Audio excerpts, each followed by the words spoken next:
got the juice. Ha. Said I got the. What's up? It's your girl BB. You're watching Still Got the Juice TV. Our featured guest today, I don't know, y'all might this might be my best interview. Smart guy. Yep. All right. I want to let you know off rip, all I have is notes in my phone. That's it. That's the I best do way. not have any questions. Right. So and right, because I was kind of reluctant to answer the questionnaire, and because I told him what I told him was everything I do is kind of like organic and it works best for me when I'm just having a conversation, and it's kind of worked best for me like that.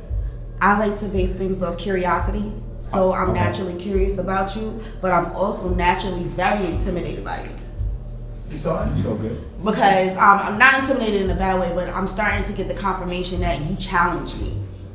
A lot of your conversations, they're very eye-opening. I can get the feeling through the comments, they're like, he's very outspoken. Right. And you've experienced life. Right. What I really want to know about is you told your story in the freestyle, the mic performance that you did earlier. Right. And I want to know,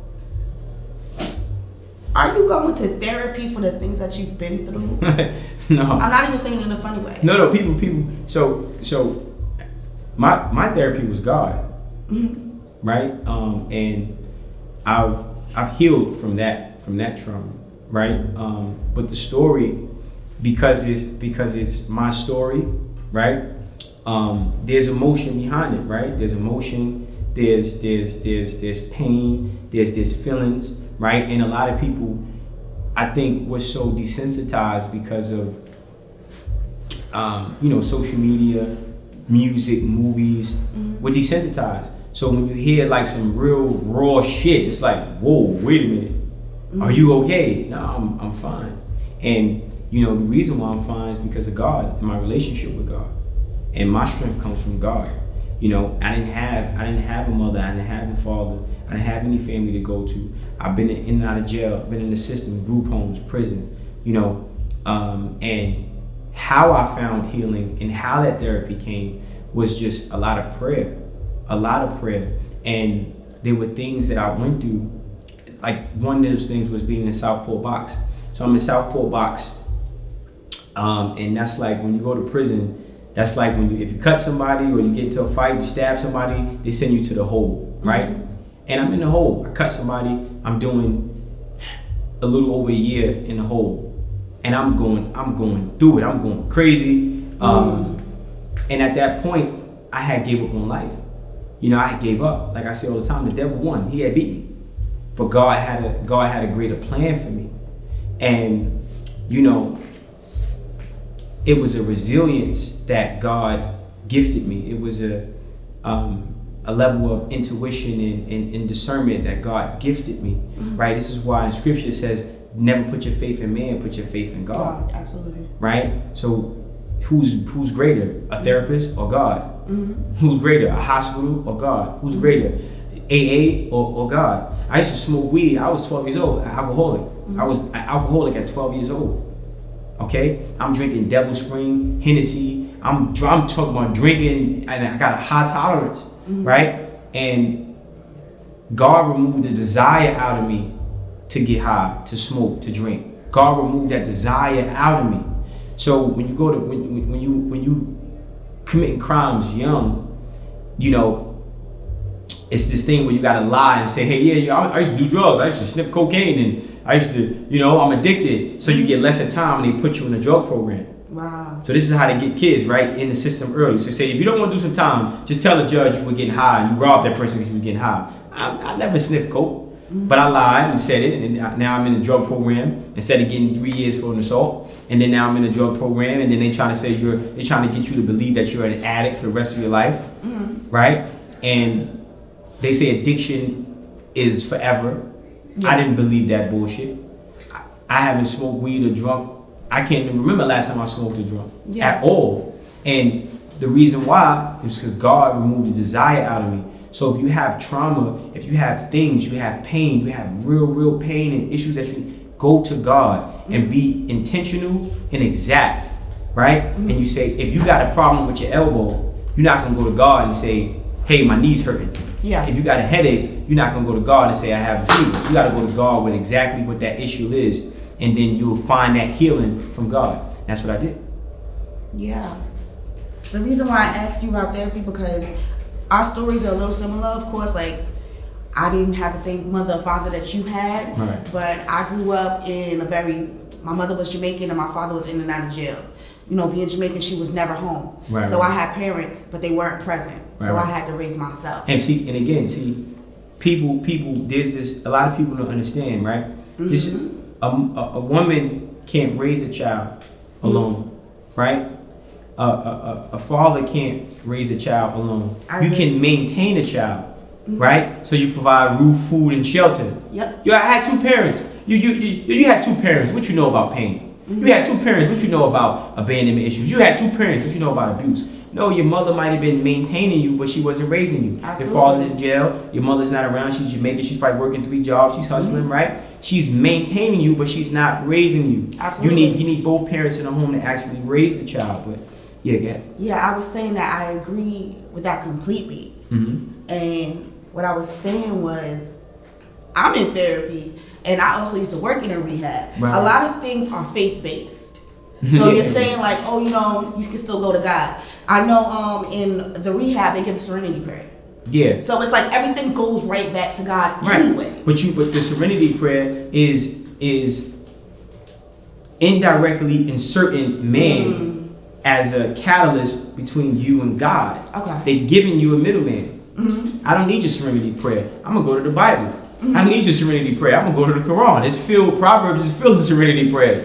That's right. So there's this contradiction in terms of treatment, right? If you're telling me I can do all things through God, doesn't addiction fall under all things? Oh wow. Right? Yeah. So you mean to tell me that I can't get over the issues I have with my mom if I go to God?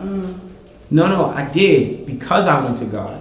I don't drink. This is my real blood brother. He knows me. I don't smoke, drink, and he remembers me being high out my fucking mind all the time. I used to smoke weed. Man, Snoop Dogg couldn't smoke more than me, man. I used to smoke 2-3 ounces, pounds. I'd be smoking just to smoke. Right? Now I can't. Now it's a desire. It's like a demon. It's like a spirit. It's something that overtakes you, and you have this desire, and you want to indulge in that. Also, so it's two things, right, that I found out. It's a desire. You pray and you ask God to help you remove the desire out of you. Then the second thing is a form of escapism. We hide in the blunt. We hide in the bottle. We hide in the bottle. We hide in the pussy. Right? Or you hide. You know, if you a woman, you hide on dick. Okay. So now I had abandonment issues. My mother wasn't there. So every time I interacted with a female, I was trying to indirectly get the love from a woman that I thought my mother should give me. And every time I climaxed, that felt like a hug that my mother never gave me. But it wasn't sustainable, so I had to keep going back. Now I'm a playboy. Now I'm dealing with all these different women and different females trying to find myself. Then when I get to prison, and now I'm not a homosexual. Ain't no man running in my butt. I'm not running no man butt. Now when I had time to be away from sex and be away from females, I had to really face myself and deal with those abandonment issues and deal with that low self-esteem and deal with that anxiety and deal with that doubt that my mother tried to instill in me through abuse as a child. And then now I'm starting to realize, like, wait a minute, this is bullshit, man. I can really love myself. And then I had to separate. You have a mother's love, and then you have a woman's love. Both are equally powerful, but both are equally different. A woman can't give you a mother's love, and a mother can't give you a woman's love. So I had to understand the difference between the two. And then when I stopped running from myself, when I stopped looking outside the window and I started to look into the mirror, I didn't need to use sex as a weapon. I didn't need to use weed as a weapon. I didn't need to use a bottle as a form of transportation away from myself. So it's like a boat coming on the board. Boo, get on the boat. And you get on the boat, and the boat is taking you away from yourself. It's like a train. Okay, express train coming in, and I didn't need to escape anymore. I confronted those demons, and then when I confronted those demons, armed with my relationship with God, and I confronted those demons armed with weapons given to me, designed by God, then those demons paled in comparison. Then I realized that God was greater. And then through my relationship with God, I was able to get over abandonment issues, trauma from not having a mother. And I beat drug addiction with God. Yeah. I feel like overall you created discipline for yourself. No, God, listen, let me tell you something. I can't take no credit for that. Because like I told you, like this is real God shit. created discipline. Yeah. Like Yeah. it was things about me that's innate that I like look, I box, right? So I got a boxing match coming up next month. I fight May 28th, light heavyweight, right? And it was hard for me to get here, right? Because I'm training, I literally slept in my car. I was in the boxing gym all day. I took a nap, slept in my car. Couldn't even, if I would have went home to take a shower, I wouldn't have made it. No, yeah. I wouldn't even made it, right? And there's things that drive me, like why am I so driven? Why, like, you know, why do I care about being meticulous about certain things? Why am I so ambitious? Why am I not settling for just regularity? Right? This came from God. God will give you certain attributes that you never knew that you had inside of you, such as discipline, such as commitment, such as durability, such as consistency. I'm persistent as fuck. I'm not giving up, never, on none of my dreams, nothing. I didn't have a mother, I didn't have a father, I didn't have no birthdays, I didn't have no Christmases, there's no family reunions. Am I lying, money? I had none of this shit, right? I grew up hating myself. So the way my life started, I should not be where I'm at right now. I should be a fucking loser in someone's jail cell or working on Amazon, 300 fucking pounds with no fucking hair. You see? So no, God had a purpose for me. Like I said, I gave up. I quit. I couldn't. It was too much. It was too much going on. I gave up. And I told you the devil beat me, but God had a better plan. He had a greater purpose for me. So God said, no, not this one. You ain't getting this one. And then God gave me things. He gave me gifts. He gave me attributes. He gave me these things. And I'm like, whoa, wait a minute. So all credit has to go to the big man upstairs. G-O-D. You gave me a whole sermon. Hey, man. I appreciate It's real. it though. I've been doing my research on you. And I know you have this no label tour coming up. Yeah. So we do. So I did the No Labels tour last year. We did Texas, Boston, Atlanta, New York, and we did LA. So I'm getting ready to do the No Labels tour this summer again. August. And then the No Labels tour it's a seminar where I'm teaching how to reprogram the subconscious mind, right? And it's like a mantra I have. I created this mantra. I have it. Right. How you think creates how you feel. How you feel becomes an emotion. That emotion becomes a vibration. That vibration becomes a magnet that attracts things to you. Right. So, Yeah. our mind is so powerful, but we're not realizing that, white power groups are attacking us as a culture. Right, as a culture, back in the day, you look in Brooklyn. Right now, we're in Brooklyn, right? In Brooklyn, in the style, brownstones were $1. We didn't understand real estate. We didn't understand how to monopolize. We didn't understand community revitalization. We also weren't allowed to get loans. Things weren't available to us. Right. So now, when you look at like the government went out of their way to destroy the black family structure. With welfare, they brought welfare. When you had welfare coming in, you had to get rid of your man in order to be provided with clothes and food and shelter for your child. Yep. And then so they had a strategy to remove the father out of the house. And then once they got the father out of the house, what they did, they closed down the factories. They stopped. They took out certain programs and trades out of schools, right? So now they made it harder for the black man to make $1. Absolutely. Right? And then they took out skills that he could acquire that he can go into business for himself. Absolutely. On top of not getting loans. Then when you talk about redlining and stuff like that, like they made it impossible for us to even survive in America. And when they abolished slavery, which they really didn't, they didn't give us no land. They didn't give us anything. We didn't get reparations. We got nothing other than just saying, you're free, go ahead and go. What are you talking about? Go ahead and go the fuck where? And then now, once they got rid of the black men out of the home, they use crack to take away the mother from the child. Yep. Now, when you fast forward to today, right? instead of using welfare, they're using homosexuality and emasculation. So they're using homosexuality that's weaponized, that's removing the black man out of the home. And instead of using crack, now they have marijuana. If you look at young mothers now, young female parents, the chemicals they put in the marijuana, such as synthetic prescription drugs, synthetic crystal meth, fentanyl, synthetic cocaine and dope, and synthetic crack cocaine. This is all in the weed right now. Now the relationship between the young mother, these young mothers are being more distant from their children. They can give a fuck about their kids. The same way women was chasing the glass dick back in the day, now they chasing the brown paper, which is the roll up, right? So, you know, we went through all these things. There's more things as well. Oh, I mean, when you talk about there's more. Of course, but listen, what I'm saying is we can talk about it very quickly. When you talk about dietary, right? They put chemicals in the food that make it hard to move. They put chemicals in the food that create autism. You never seen so many kids with autism. They're attacking now Planned Parenthood, right? Planned Parenthood had an agenda to fuck with your ability to give birth. You never seen so many black women with thyroid problems ever, right? So, you know, and then when you talk about, you know, this hyper masculated woman who thinks now you are alpha male, to now black women are being projected and mass marketed as fucking whores. It's sickening, right? I mean, it goes on and on. We talk about police brutality, political brutality. I'm saying all to say this. That was the purpose of me doing the tour. It's not only inform us, but to provide solutions. Yes, that's what I want to talk about. The solutions. And the solutions. What are the solutions for all of these problems? How you think, right? We know these problems. Right, for sure. I know some more problems too. But sometimes we don't. But again, sometimes we don't know these problems. Like, we don't realize that they're putting synthetic strong drugs in the marijuana. So this is why how you smoke weed and catch a heart attack.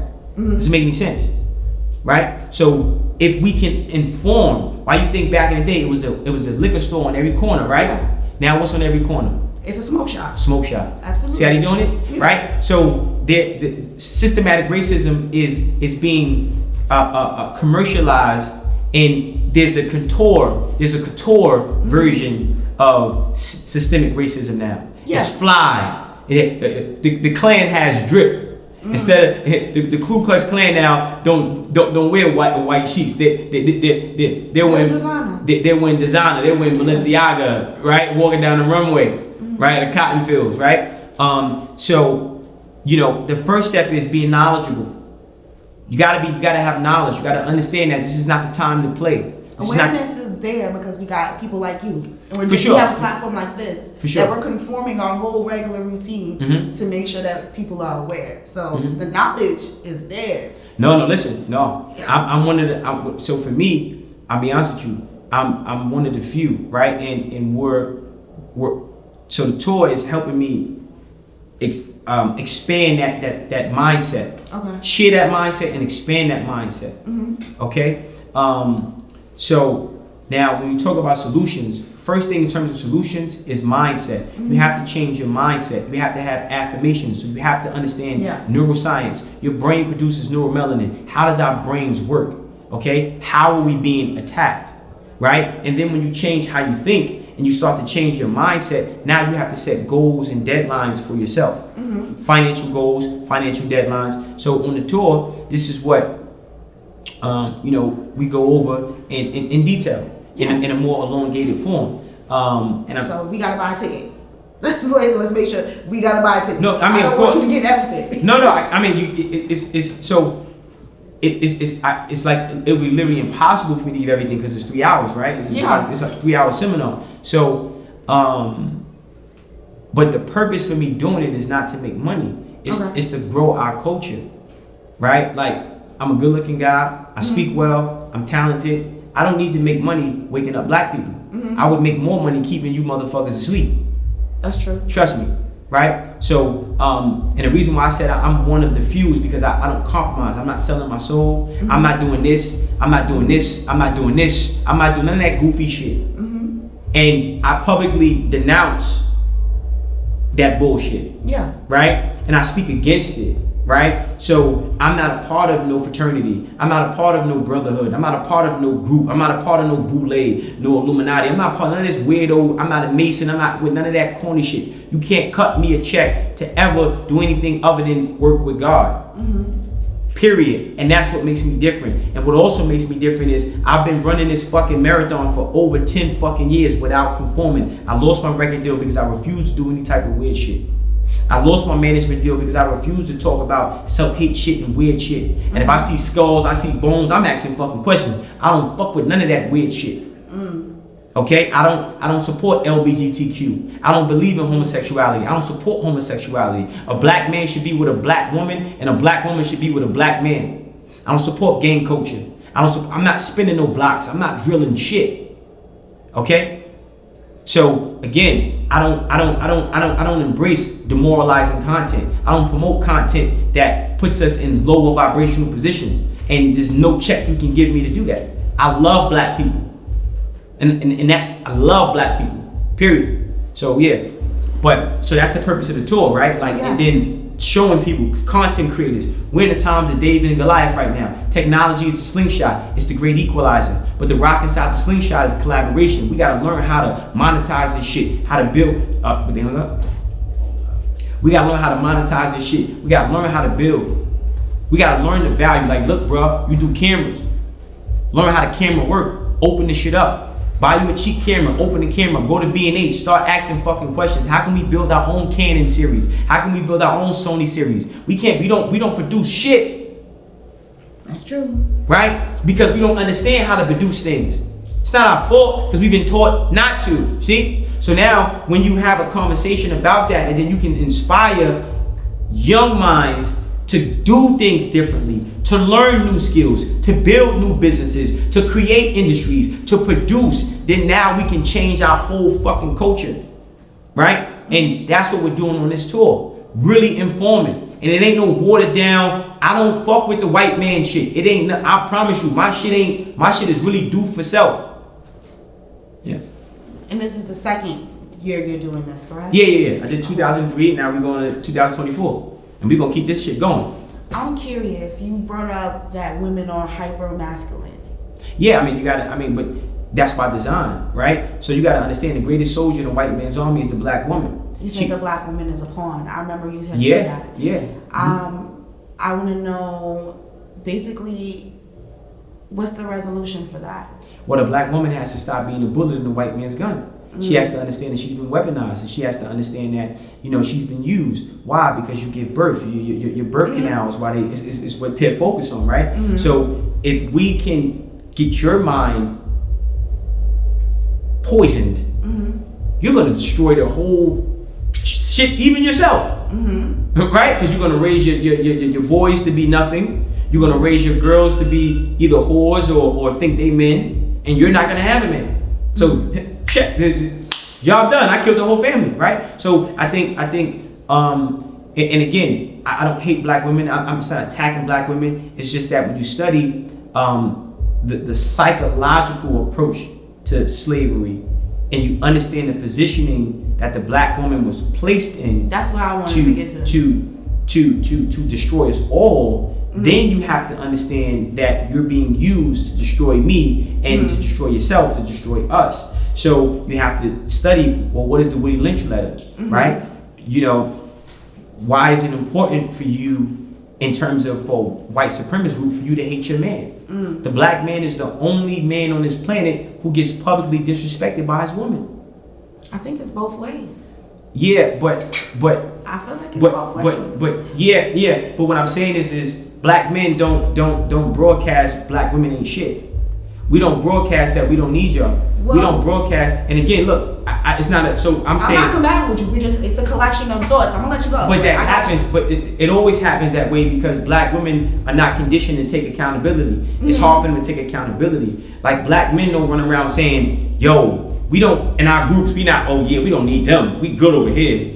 Black women do that. But I heard you say that in a video though.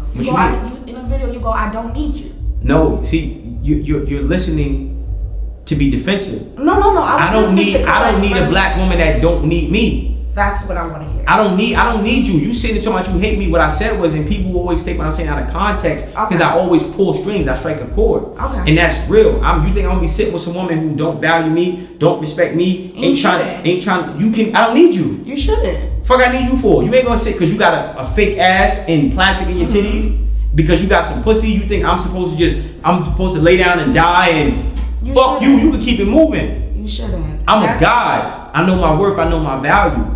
I'm not a nigga. I'm not an op. I'm not a blood. I'm not a crip. I'm not an idiot, right? I'm not a criminal. I'm not a nigga. I'm a god. And if you don't respect me as such, I'm not here to force you into submission. You can get the fuck out of here.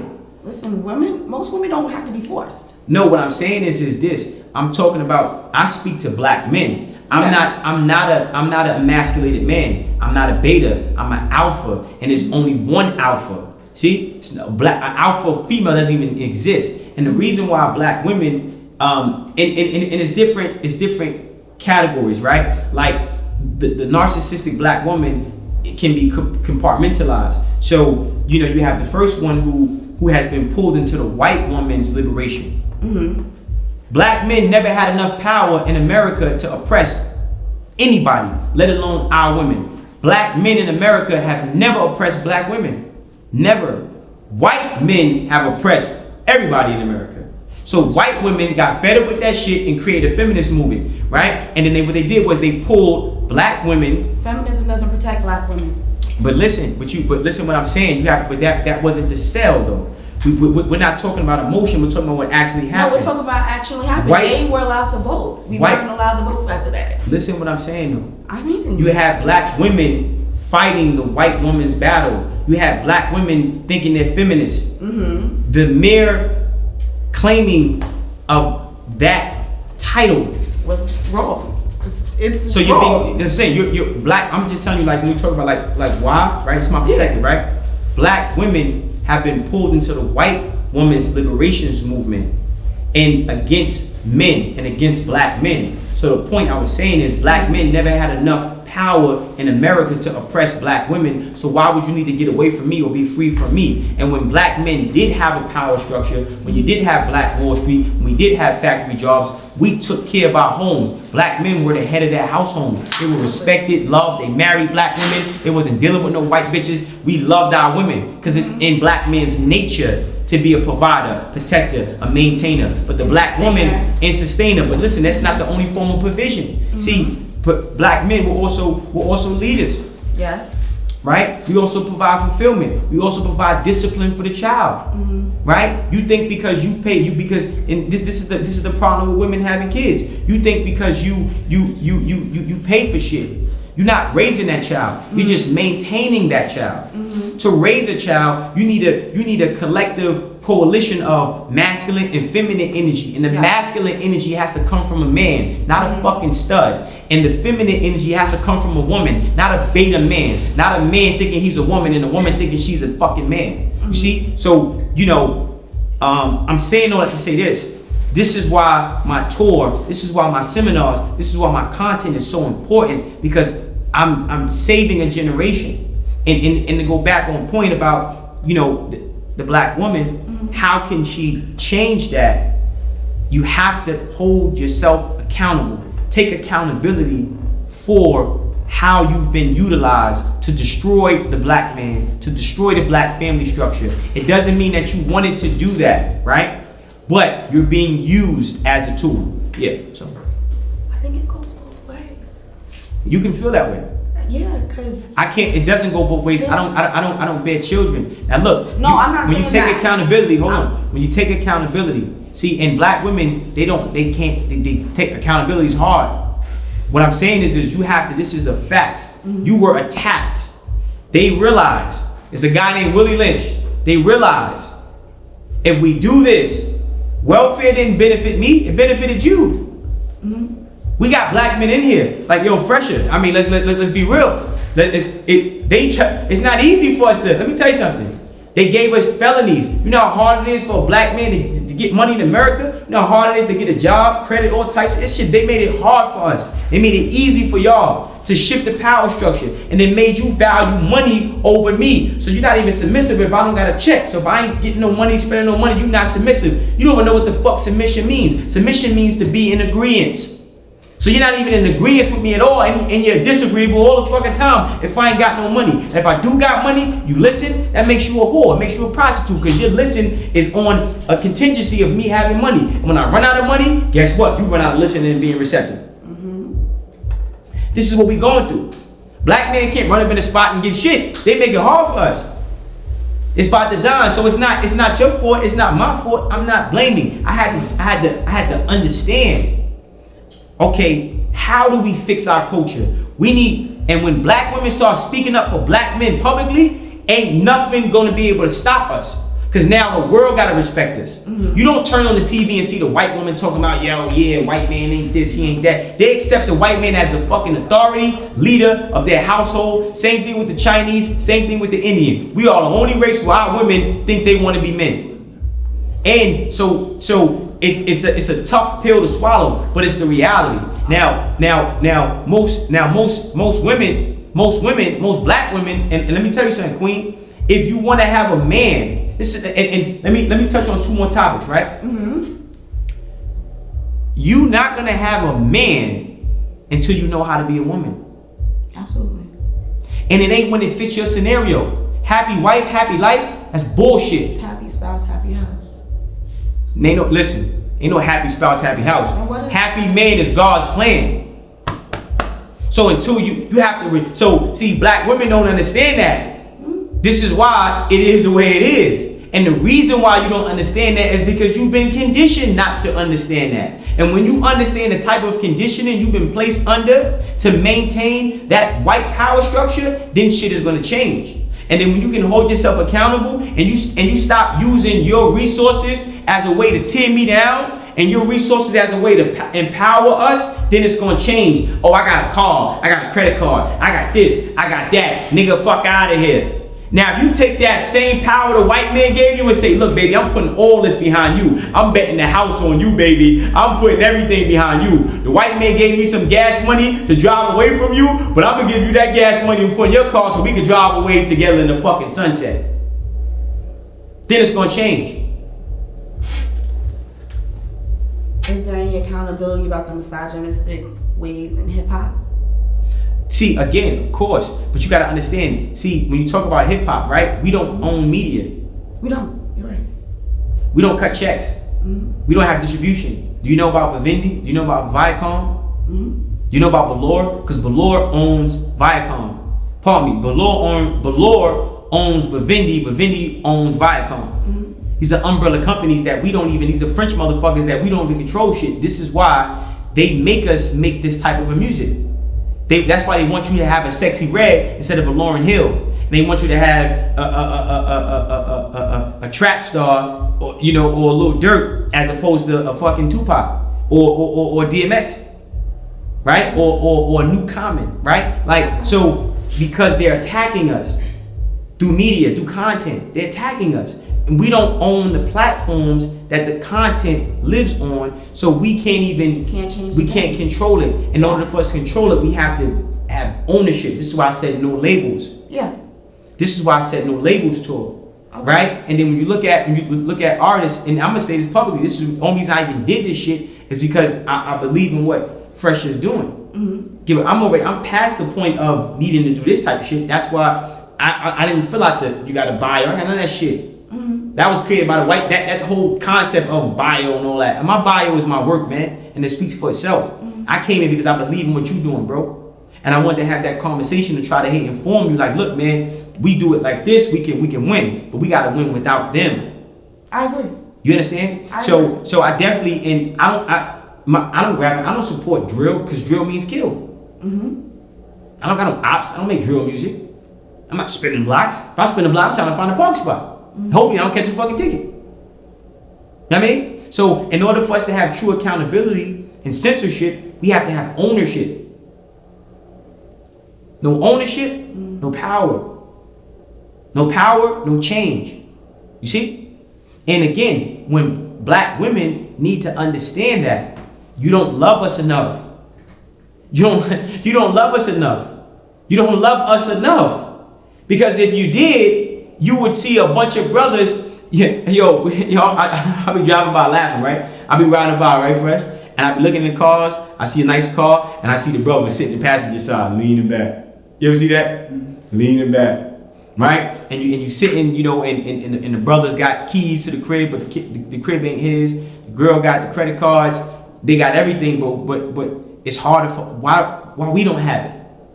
Why we not empowered? And why it's not a generation of black women making sure that the power shifts from y'all to us. And the power shift meaning the power the white man gave you to keep us away from us. Because my power comes from God. So I'm going to get my provision from God. And let me address this too while we're on camera.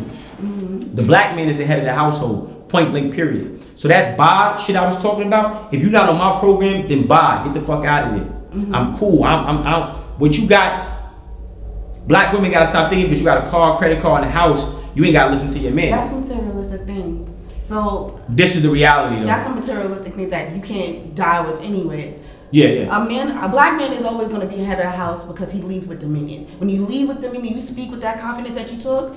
It's easy for a black woman to be submissive. No, it's not. It's because easy. because she has to know. She has to. The black woman has to understand her role. She has to understand her role and also trust what you say. Because when you're in the lead, I have to trust that she's you're going to guide me in the right way. Hold on, Queen. She's not going to trust. I want to get this out. Not a debate. I'm talking to the camera, right? It's not perfectly fine. She's not going to understand because she's been conditioned not to understand. Okay? She doesn't give a fuck. And then your role as a woman is wisdom and balance. You're supposed to use your wisdom to inform that black man. Now you know why. Now let's talk about love, right? Absolutely. Love comes in 3 phases. Informative.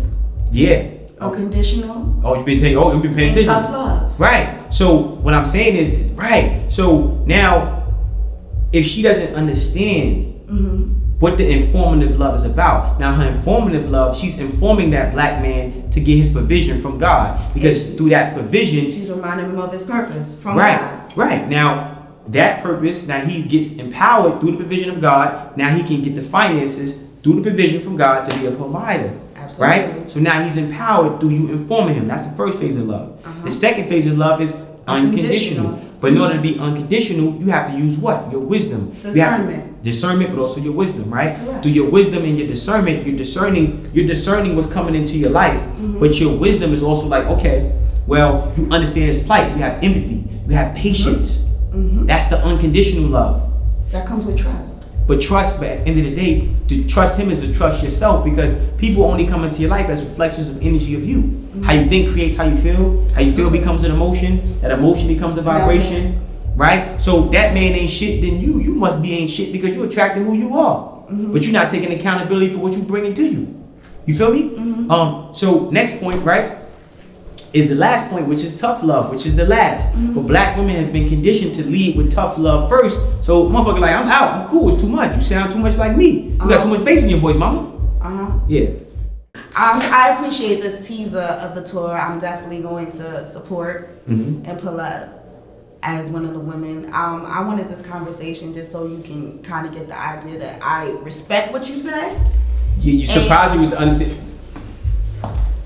You surprised me with the way I respect what you say, and I've learned a lot. And also we've read a lot of the same books, so I'm already quite there with you. And I wanted to just confirm, like, yeah, I love what you do, and keep going. For sure. Keep going. It doesn't stop here. I'd love to see where you go in 10 years. Oh shit. Shit. They're gonna be like, yo, they're gonna make statues of me, man. It's gonna be statues floating around here, man. You know what I mean? Tom Warner. You ever seen them Tom Warner motherfuckers? Who that French motherfucking name? Lucius, whatever about me. I'll be on that type level. But the stairway of light, not the black steps. How we usually end our shows here, we say, what does it mean to you to still have the juice? So I'm gonna ask you that. Shameless plug. Last but not least, what does it mean to still have the juice? Yeah, I mean, I still got the power. My juice. So when we say juice, we talking about neuromelanin, right? I'm talking about I still got the power. We're still original people. Black man is a god. Black woman is a goddess. Absolutely. She's not a bitch. She's not a whore. She's not a baddie. She's a goddess. I'm not a nigga. I'm a god. So we still have the juice. We still have the power. We're still the originators. We're still the original people. So that's what I feel in that vibe.